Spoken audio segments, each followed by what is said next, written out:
जय हिंद दोस्तों, मैं अनिल और आप देख रहे हैं Anil class official YouTube channel.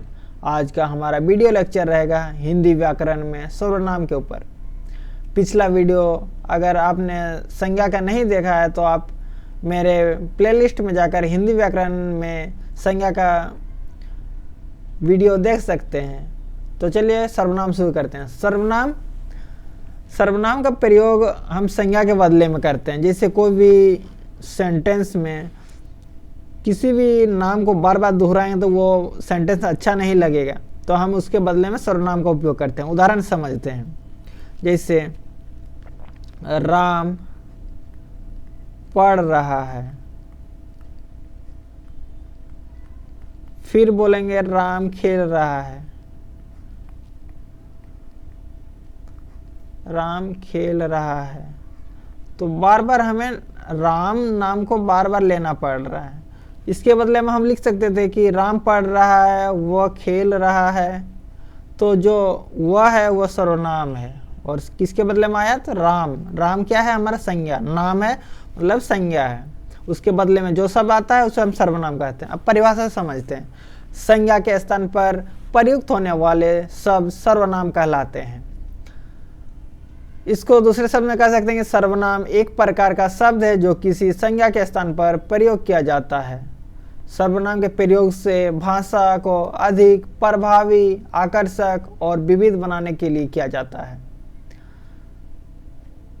ये किसी भी संज्ञा के स्थान पर प्रयुक्त किए जा सकते हैं, इसलिए हर भाषा में इनकी संख्या थोड़ी ही होती है। जैसे मैं, हम, तुम या तू, आप, यह, वह, जो, कोई, कुछ, कौन, क्या इत्यादि।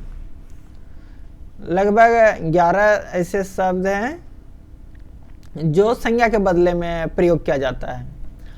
अब हम देख लेते हैं इसमें जो कारक के अनुसार हमारा सर्वनाम का प्रयोग होता है उसको। जैसे कर्ता कारक, कारक हमारा 8 वेद होता है, लेकिन इसमें हम 6 ही देखेंगे। 6 में सर्वनाम का प्रयोग किया जाता है। तो कौन कौन सा है? तो कर्ता कारक में होता है हमारा मैं घर जा रहा हूँ। कर्म में होगा उसे घर जाना है। संप्रदान में है मैंने उसे पुस्तक दी। अपादान हो जाएगा मैंने उससे पुस्तक ली। अधिकरण है वह मेज पर है। संबंध कारक यह मेरी किताब है। तो इस प्रकार कारक में सर्वनाम का अलग अलग शब्द से प्रयोग किया जाता है। अब हम देख लेते हैं सर्वनाम के भेद। सर्वनाम के प्रयोग की दृष्टि से देखेंगे तो सर्वनाम के 6 वेद हैं। प्रश्न आता है कि प्रयोग की दृष्टि से सर्वनाम के कितने वेद हैं? तो 6 वेद हैं। कौन कौन सा है? पहला है पुरुषवाचक सर्वनाम, दूसरा है निश्चयवाचक सर्वनाम, तीसरा है अनिश्चयवाचक सर्वनाम, चौथा है संबंधवाचक सर्वनाम, पांचवा है प्रश्नवाचक सर्वनाम, छठा है निजवाचक सर्वनाम। इस प्रकार कुल 6 सर्वनाम है। अब देखते हैं पुरुषवाचक सर्वनाम। जो कोई व्यक्ति किसी अन्य व्यक्ति के लिए कोई बात कहता है तो मुख्य रूप से 3 वाचक प्रयुक्त होते हैं। जो सर्वनाम बोलने और सुनने के लिए उपयोग किए जाते हैं उन्हें पुरुषवाचक सर्वनाम कहते हैं। इस सर्वनाम के बहुत से उदाहरण जैसे मैं, तुम, तू, वह इत्यादि।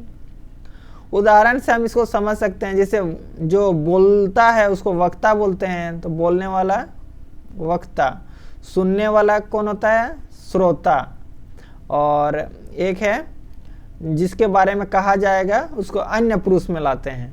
तो 3 पुरुष है, प्रथम पुरुष, मध्यम पुरुष और अन्य पुरुष। इसको हम अलग से समझ लेते हैं। पहले तो परिभाषा, एक स्पेशल परिभाषा देखते हैं। जो सर्वनाम कहने वाले, सुनने वाले या जिसके विषय में कहा जाए उनका बोध कराते हैं उससे पुरुषवाचक सर्वनाम कहते हैं। इसके मुख्यतः 3 भेद हैं। पहला है उत्तम पुरुष, इंग्लिश में बोलते हैं first person, second person, third person. तो ये है उत्तम पुरुष, मध्यम पुरुष और अन्य पुरुष।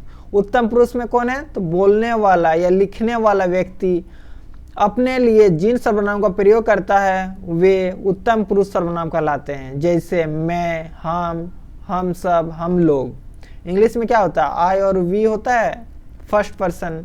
ये फर्स्ट पर्सन सिंगुलर हो गया, फर्स्ट पर्सन प्लुरल हो गया। उसी प्रकार मध्यम पुरुष, जिससे संबोधित करके कुछ कहा जाए या जिससे बात की जाए, उसके बारे में कुछ लिखा जाए, उनके नाम के बदले में प्रयुक्त होने वाले सर्वनाम मध्यम पुरुष कहलाते हैं। जैसे तू, तुम, आप लोग, आप सब। सेकंड पर्सन क्या होता है? You and you. तो यू एक सिंगुलर के लिए होता है, एक यू पुल्लर के लिए होता है। मतलब जिससे हम बात करेंगे वो मध्यम पुरुष रहेगा। और अन्य पुरुष में कौन आता है? जिसके बारे में बात किया जाएगा। मतलब हम लोग दो जन मिल के बात कर रहे हैं, तो किसी तीसरे व्यक्ति के बारे में बात करेंगे तो तीसरा व्यक्ति कौन हो जाएगा? हमारा अन्य पुरुष हो जाएगा। जिसके बारे में बात किया जाए, कुछ लिखा जाए, उनके नाम के बदले में प्रयुक्त होने वाले सर्वनाम अन्य पुरुष सर्वनाम कहलाते हैं। जैसे वे लोग, ये, यह, आप। इसको आप नहीं होगा, यह तक होगा। देखिए इसमें इंग्लिश में क्या होता है हमारा? ही, सी एंड इट। ही किसके लिए? लड़का के लिए। सी लड़की के लिए। इट वस्तु के लिए। ये थर्ड पर्सन सिंगुलर हो गया। पुल्लर में क्या होता है? दे, मतलब वे लोग। तो यही होता है कि जो हमारा पुरुषवाचक सर्वनाम है उसके तीन भेद है: उत्तम पुरुष, मध्यम पुरुष और अन्य पुरुष। अब हम देख लेते हैं सेकंड हमारा निश्चयवाचक सर्वनाम। जो सर्वनाम पास की या दूर की वस्तु या व्यक्ति की ओर निश्चित संकेत करते हैं वे निश्चयवाचक सर्वनाम कहलाते हैं। निश्चयवाचक सर्वनाम को हम लोग दूसरा नाम किस नाम से जानते हैं? तो संकेतवाचक सर्वनाम के नाम से भी जानते हैं। इसके मुख्यतः दो प्रयोग हैं। पहला तो निकट की वस्तु के लिए यह और ये, और दूर की वस्तु के लिए वह और वे। मतलब वस्तु के लिए यह करेंगे और व्यक्ति रहेंगे तो ये व्यक्ति, और दूर में जो वो चीज़ है रखा हुआ है, और व्यक्ति के लिए वे लोग। इसको हम एक उदाहरण समझते हैं। जैसे पुरुषवाचक और निश्चयवाचक में मतलब समानता है, तो क्या डिफरेंस भी है उसको जान लेते हैं। जैसे रोहन कक्षा में प्रथम आया इसलिए उसे पुरस्कार किया जाएगा। मतलब पुरुषवाचक सर्वनाम है, एक व्यक्ति के बारे में बात किया जा रहा है। और वही अगर निश्चयवाचक में उसी सेंटेंस को लिखा जाए तो कैसे लिखा जाएगा? तो इस वर्ष भी उसी को पुरस्कार किया जाएगा। तो उसी को पुरस्कृत किया जाएगा। किसको पुरस्कृत किया जाएगा? मतलब जो पिछला बार पुरस्कार पाया था उसी को पुरस्कृत किया जाएगा। मतलब निश्चय है कि उसी को पुरस्कार मिलेगा। तुम कहाँ जा रहे हो? ये पुरुषवाचक सर्वनाम हो जाएगा, बात कर रहा दो व्यक्ति। तो अब निश्चयवाचक में एक उदाहरण देख लेते हैं। तुम्ही से सर्वाधिक अंक प्राप्त करने की आशा की जा रही है। मतलब निश्चय ही आशा है, जो अध्यापक है उसको आशा है कि ये छात्र से आशा है कि वह अच्छा अंक लाएगा। ये निश्चयवाचक का उदाहरण है। अब हम देख लेते हैं अनिश्चयवाचक। जिस सर्वनाम के प्रयोग से किसी निश्चित प्राणी वस्तु का बोध न हो। निश्चित में होता है कि निश्चित ही वह व्यक्ति या वह वस्तु होगा, लेकिन इसमें निश्चित नहीं है कि वह वस्तु कितना है और वह व्यक्ति कौन है, उसके बारे में हमें पता नहीं है। तो अनिश्चयवाचक सर्वनाम हो जाएगा। जैसे कोई, कुछ। कोई सर्वनाम का प्रयोग प्राणीवाचक सर्वनाम के लिए किया जाता है। जैसे कोई तुम्हें बुला रहा है। अब कौन बुला रहा है वो हमें पता नहीं है, ज्ञात नहीं है। तो कोई हमें वो पता नहीं, अगर पता रहता तो क्या बोलते? वो फलना बुला रहा, मतलब उसका नाम बोलते कि राम बुला रहा है, श्याम बुला रहा है। वो चीज़ इसमें पता नहीं हमें, इसलिए अनिश्चय हो गया। और जो कुछ का प्रयोग होता है वह हमें अप्राणीवाचक के लिए प्रयोग करते हैं। जैसे कुछ सेब यहाँ पड़े हैं, कुछ आम पेड़ से गिरा है। अब कितना आम गिरा हुआ हमें पता नहीं है डेफिनेटली, तो अनिश्चयवाचक में आ जाएगा। कहीं, किसी, कुछ आदि अनिश्चयवाचक सर्वनाम शब्द हैं। अनिश्चितवाचक सर्वनाम के कुछ उदाहरण देख लेते हैं। जैसे आपको कोई बुला रहा है, उसकी कुछ समस्या है, कोई आ रहा है। ये अनिश्चयवाचक के उदाहरण है। अब हम देख लेते हैं संबंधवाचक सर्वनाम। वाक्य में प्रयुक्त दूसरे संज्ञा या सर्वनाम शब्दों से संबंध दिखाने वाले सर्वनाम संबंधवाचक सर्वनाम कहलाते हैं। जैसे जो, सो, जिसने, उसने, जहाँ, वहाँ इत्यादि भी संबंधवाचक सर्वनाम शब्द है। मतलब इसमें बताया गया है कि दो जो सेंटेंस है या दो शब्द है उसको जोड़ने के लिए जो शब्द का प्रयोग किया जाता है वह संबंधवाचक सर्वनाम कहलाता है। जैसे जो सोएगा सो खोएगा, जो करेगा सो भरेगा, जिसकी लाठी उसकी भैंस, जो सत्य बोलता है वो नहीं डरता है, जो आया है सो जाएगा, जो पढ़ेगा सो पास होगा। बस यही होता है हमारा संबंधवाचक सर्वनाम।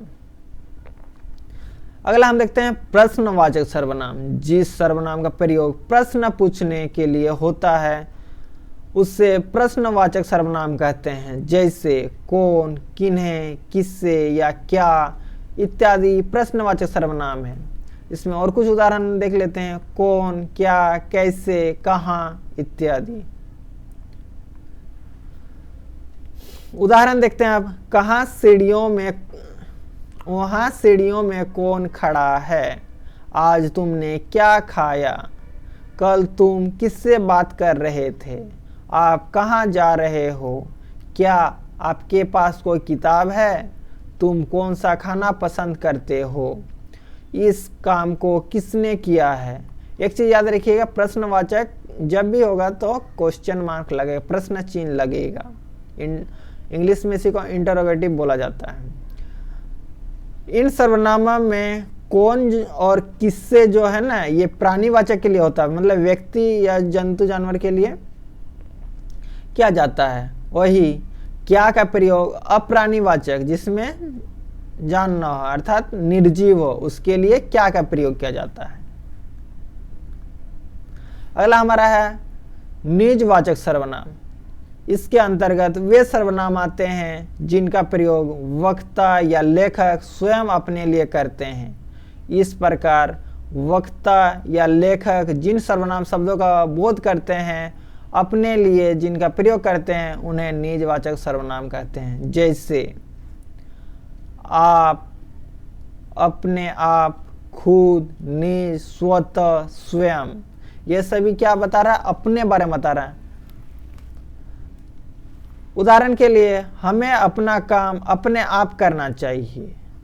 स्वयं के लिए जीना व्यर्थ है, वह स्वतः ही जान जाएगा, मैं अपने आप चला जाऊंगा। ये सभी क्या है तो हमारा निजवाचक सर्वनाम का उदाहरण है। अर्थात अपने लिए प्रयोग किया जाने वाला शब्द को निजवाचक सर्वनाम कहते हैं। तो दोस्तों वीडियो कैसा लगा कमेंट बताएं। वीडियो पसंद आए तो लाइक शेयर करें और इस तरह का वीडियो पाने के लिए चैनल को सब्सक्राइब करें। वीडियो देखने के लिए धन्यवाद। जय हिंद।